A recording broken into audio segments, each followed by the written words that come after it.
আমাদের প্রিয় নেতৃবৃন্দ এবং আমরা এই দেশকে ভালোবাসি। তারা ভালোবাসতেন,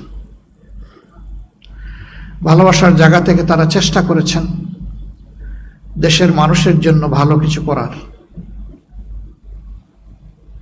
তাদের সবটুকু যোগ্যতা উজাড় করে দিয়ে বাংলাদেশে সুস্থ ধারার রাজনীতির প্রবর্তন তারা করতে চেয়েছিলেন।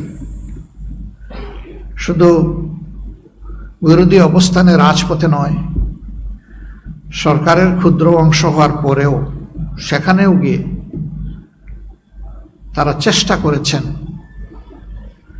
সরকার ব্যবস্থাপনাকে ভালো করা যায় কিনা।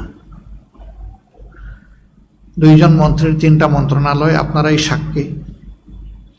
আল্লাহ তাআলা এই বান্দাদেরকে বিশেষভাবে সাহায্য করেছিলেন।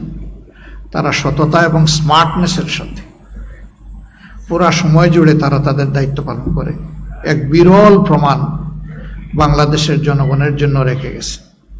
সততার নজিরবিহীন উদাহরণ তারা রেখে গেছে।